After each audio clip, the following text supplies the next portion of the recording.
Yo, what's up, guys? Teacher Paul here, and today we are reacting to a coffee request. This is from Hansi, and Hansi says, "Who was Harald Hardrada, an important figure in Norwegian history?" So we're gonna learn about Harald, and it was the last Viking conqueror. Okay, so we're gonna learn about this. This is a video from the channel Look Back History. Link is in the description if you guys want to check it out without my reaction. But if you're here for me, then join me on Twitch, buy me a coffee, and let's go straight into it. Let's learn about Harald Hardrada. In 1015 AD, in southern Norway, a local chieftain had a son and named him Harald. Later, he would be known as Harald Hardrada. From birth as a Norse Hardrada? nobleman, Harald was always destined to be a soldier. He was the half-brother of the Norwegian king, Olaf II, and a soldier he would definitely become.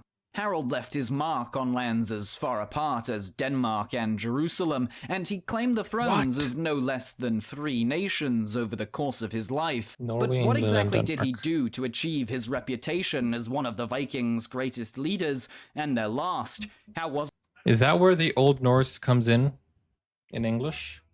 it that he managed to amass power in Norway and abroad, and why did his final expedition end in catastrophe?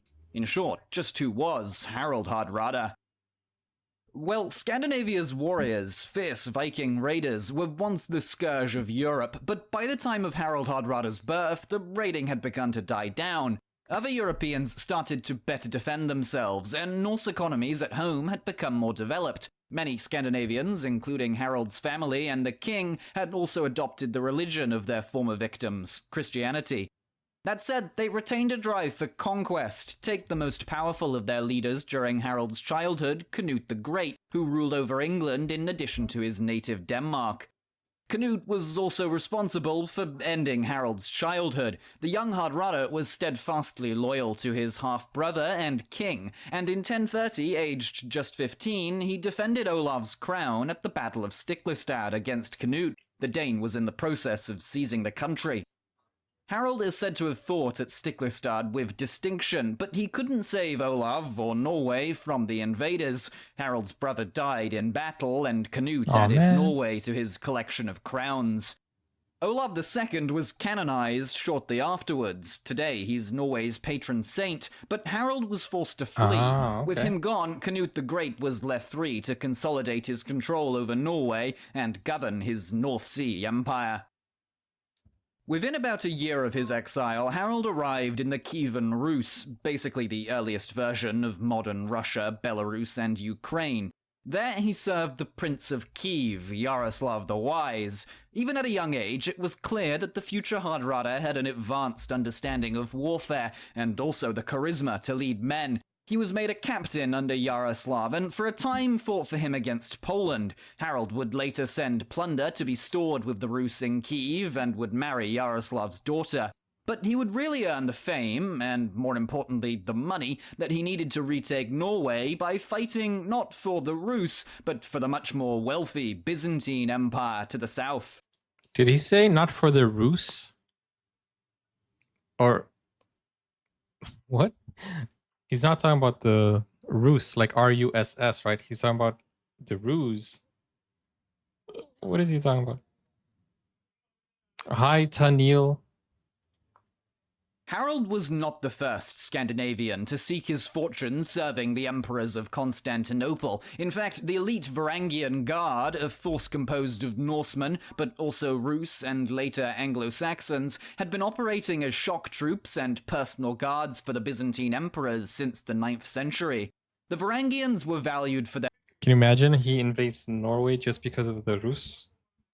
It's a party guy right there. Loyalty. As foreigners, they weren't invested in the political squabbles that plagued the Byzantine court. Norse culture also emphasized the importance of one's word and duty to a lord, making the average Varangian entirely willing to lay down his life to protect the emperor. Of course, there were also other shinier incentives for their service. Always. The Byzantine Empire at its always height the was gold. richer than what most European nobles could conceive of in their wildest dreams, and their capital, Constantinople, was the largest city in the Christian world, and it wasn't particularly close. Constantinople. To Harald, used to relatively small Norway and Kiev, Constantinople, or Miklagard as the Norse called it, would have seemed otherworldly. It also presented him with the opportunity to turn his talent for warfare into cold hard cash. Most of what we know about Harald's life with the Byzantines comes from the Icelandic scholar Snorri Sturluson, who wrote the first summarized history of the Norwegian kings, the Heimskringla, which contains the saga of King Harald. Sturluson also recorded the Prose Edda, which today is the world's primary source on Norse mythology, and he wrote in Old Norse in a time when almost anything important in Europe was written down in Latin. So wait a second, what was the name of that? Sturluson also recorded the Prose Edda.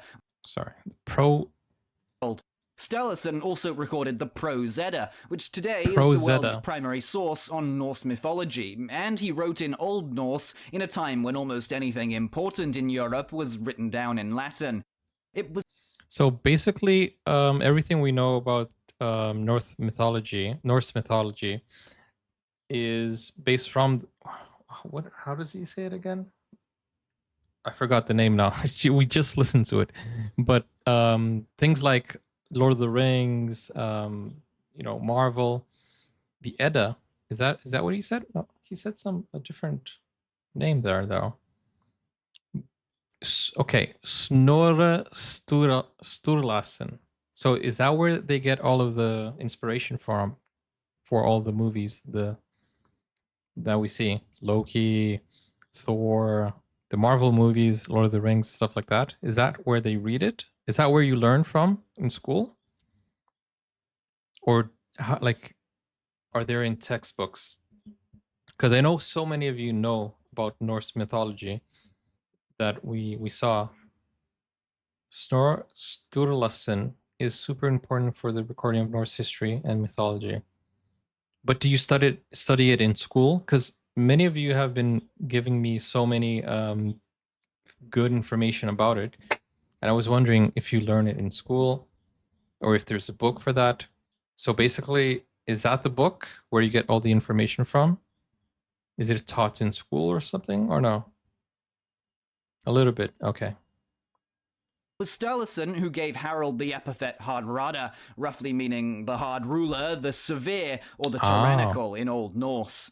So according to Sturluson, in approximately 1034, Harald and around 500 men loyal to him from Norway and Rus entered the service of the Byzantine Empress Zoe Porphyrogenita as Varangians and were sent to quell piracy in the Aegean Sea.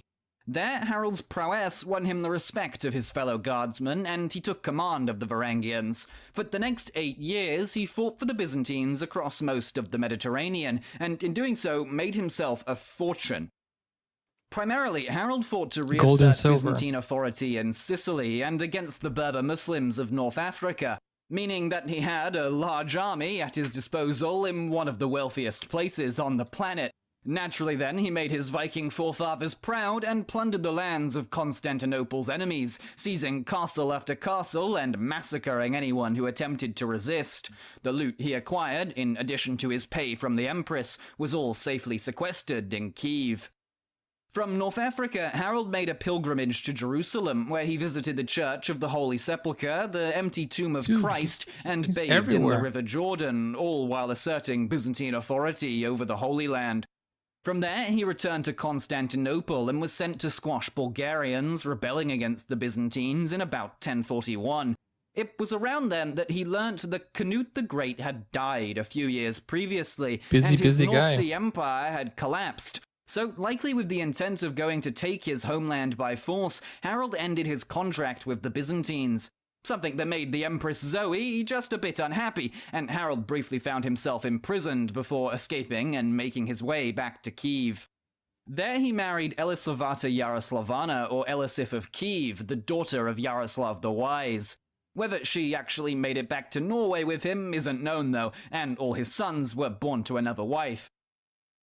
Harald certainly had his plunder though, and with it he made his way north to the Baltic and eventually to Norway.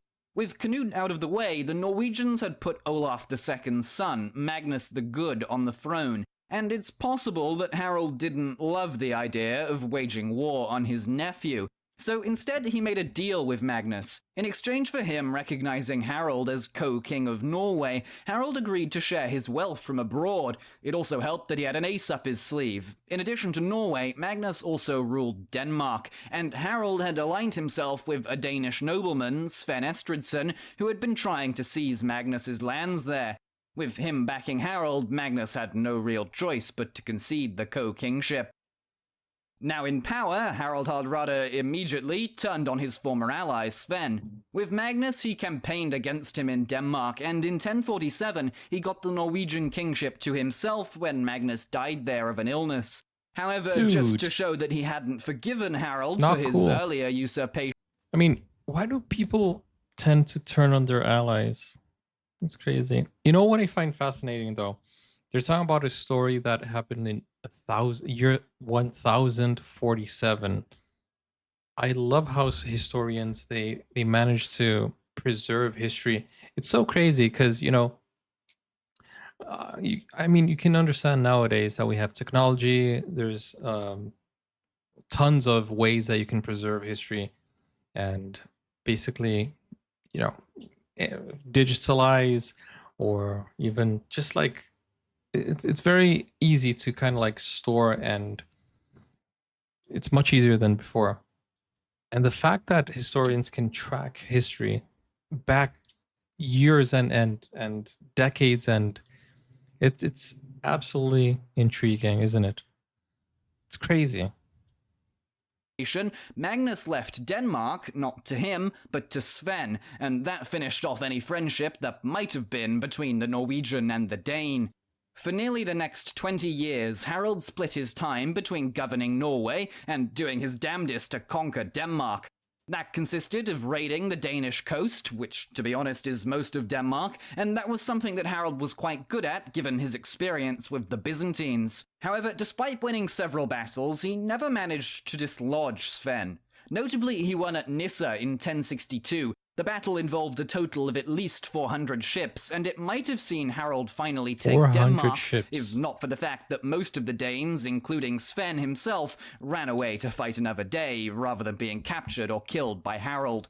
Which sometimes is very noble. Neither one was going to defeat the other. Harald and Sven at last agreed to an unconditional truce, and Harald returned to Norway.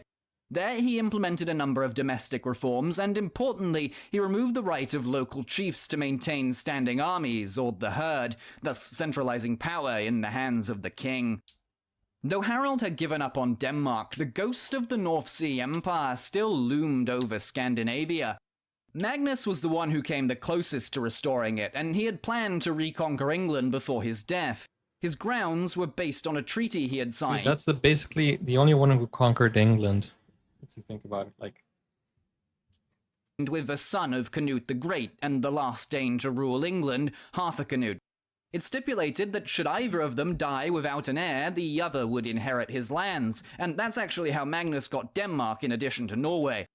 But in England, after Harthacnut's death, the native Anglo-Saxons, led by the powerful Earl Godwin of Wessex, took the opportunity to depose the Danes and placed an Anglo-Saxon, Edward the Confessor, on the throne. For most of Edward's reign, he was caught in a power struggle with Godwin, and after 1053, the Earl's son Harold and his brothers. Magnus probably would have invaded England himself, if not for the trouble Sven was causing in Denmark and the return of Harald to Norway. He certainly threatened Edward the Confessor with war, but little more than raids actually came of that. When Magnus died, though, Harald maintained the Norwegian claim to England, and his peace with Sven in 1064 gave him the freedom to press it. Now he just needed an opportunity, something that would knock the Anglo-Saxons off balance, and he didn't have to wait long to get one. When Edward the Confessor died childless in 1066, he continued the medieval world's long tradition of not leaving a clear successor to his lands. 3 men claimed the throne. One was obviously Harald Hardrada. Another was Harold, that's Harold with an O, the son of Godwin, who was the most powerful earl in the country, and so was chosen by England's nobles to be king. And the last was Duke William of Normandy, Edward's cousin, who had claimed that he had promised him the throne. Edward's death alone wasn't enough to provoke Harold to leave Norway, though. Godwinson was a good choice by the English for king. Really, he was the only choice. Thanks to their father's work, he and his brothers had an iron grip on the country, and the prospect of launching an invasion was daunting. What changed? Disunity. Harold Godwinson indicted his younger brother Tostig for treason right after he became king and stripped him of his lands in Northumbria. Tostig, wanting them back, went to Denmark to appeal to King Sven for help, who said no, so he went to Norway. You know what's crazy? This kind of reminds me of Norsemen. You know, we saw Norsemen, the chieftain, he had a successor, but nobody believed the successor because the brother was like, hey, no, he promised it to me. Yeah, he changed his mind last minute. And what happens when you know, there isn't a clear successor? People just, you got to go and take people's word for it. And it's funny because, you know, I was thinking, like, it feels like back in the day when nothing was certain, right? People were just kind of like trying to gather more territory. And it kind of feels like, you know, when you go to a hostel or a hotel, or when you rent an Airbnb, or I don't know, when you buy a house or whatever, people actually, or when you go to college with somebody, you go into the room and you kind of say, okay, this bed is mine, or you call the bed, you know, that it's kind of like you try to negotiate the area that you're going to stay in. I think like when people are settling down, that's kind of like the thing that I'm trying to say. In the beginning of the world, people were like trying to call dibs on each country, and then they were fighting over territory. It still happens nowadays, though. But back then, it felt like, okay, I called dibs on Denmark. Oh, I called dibs on Sweden, and then people were just fighting to see who's going to stay with the top bunker. That's what I'm trying to say. Hi, Aditya. Harald Hardrada had believed that even if he could land in England, he could never control it, as the local population would reject him as it had Magnus. But with Tostig, a prominent Anglo-Saxon by his side, that might not have been the case. So a plan was hatched. Harold and Tostig would invade England together, starting with Northumbria. There, Tostig would rally his old subjects behind him to support the Norwegian cause against his brother, and he also promised that he could gain the support of Malcolm III of Scotland. With their combined might, Harold would take England and make Tostig his vassal. Is that what ended up happening, though? Not exactly. Harold absolutely sailed for England. He left Norway in April with a fleet of about 300 ships and stopped along the way at the islands of Shetland and Orkney, then a part of Norway. There, Tostig's Scottish allies came through, and Malcolm III provided the Norwegians with about 2,000 more soldiers. In September, Harold met Tostig at Tynemouth, and they began to raid the northern English coast. Tostig's replacement in Northumbria and the Earl of Mercia marched out to meet them, but were beaten back with relative ease. Things were looking good, and on top of that, Harold Godwinson had the bulk of the English army all the way south in London, having made the mistake of believing the Norman invasion to be more imminent than Harald Hardrada's. That said, he did manage to march his army nearly 200 miles north in just 4 days. Obviously, they were exhausted, but the Anglo-Saxon speed gave them the advantage of surprise, and Godwinson fell upon Harald Hardrada and Tostig's camp at Stamford Bridge in the early morning of September 25th. His first attack went poorly. Godwinson's cavalrymen struggled to deal with entrenched Norwegian spears, but then, sensing weakness in the English, Harold ordered his men to break formation and charge. That boldness might have once served him well. It did not at Stamford Bridge. Out in the open, the Anglo-Saxons began to slaughter the Norwegians, and their leader, King Harald Hardrada, victor of so many battles and leading from the front, was taken down by an arrow to the throat. Godwinson To would the offer throat. mercy to those who would surrender to him, but at least according to the sagas, Harold's Vikings refused the quarter of the Englishmen who had slain their warrior king. In the aftermath of Stamford Bridge, Harald Hardrada and Tostig were both dead. Norsemen would never Wow. again rule in England, and only about 20 ships of Harold's original fleet returned to Norway. Wow. Harald Hardrada did Out of get some 300. revenge from beyond the grave, though. Just 3 weeks after the Vikings' final battle, Harold Godwinson and his remaining brothers were killed by William of Normandy's invading army at the Battle of Hastings. Like Harald Hardrada, William was a conqueror at heart, so you may want to see how he governed his new kingdom. Dang, so if he had held position and not rushed, he would have won maybe, right? If he didn't rush, he could have won. That's interesting. If so, you can check out the video to the left, and as always, I've been James, and I'll see you there. I've been James. That was a really nice, informative video, you know, really educational. You know, these videos, they always, as I said during the reaction, it's always intriguing how we can preserve history. Obviously, I don't know if I don't think we can get 100% accuracy on what actually happened, except for the main facts, you know, arrow to the throat. History books might tell you that, so that's something that could be 100% accurate. But we don't know exactly how things went down 100%, because I'm pretty sure back then, especially, a lot of places were burnt down, and a lot of scriptures, a lot of books, a lot of things, journals were lost throughout the way. And it's interesting, though, to see how we see history come about. And it's interesting also that it doesn't matter what time of history we look into. There's always war and destruction, and history always repeats itself. And it all comes down to territory, power, gold, and silver.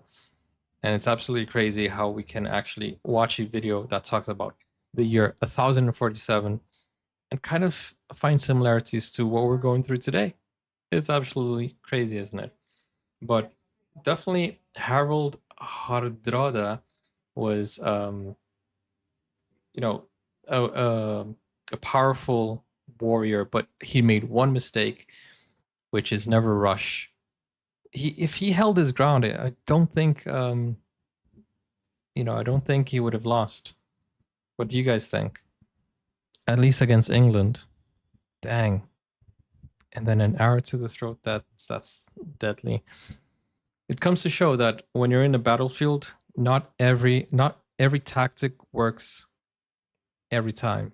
You always got to look around and be, have the spatial awareness. And he was a very experienced warrior. So just, I think he underestimated the English. But with that said, guys, let me know your thoughts in the comments down below if you have more information about this. Thank you so much, Hansi, for sharing this. And do you guys study this in school for, obviously it's Norwegian history, right? So you probably have have this during your history classes and history exams and stuff like that, right? Obviously, if we want to learn more about it, I gotta watch it again, or to register all of the information, because it's a lot of information, but it's very interesting.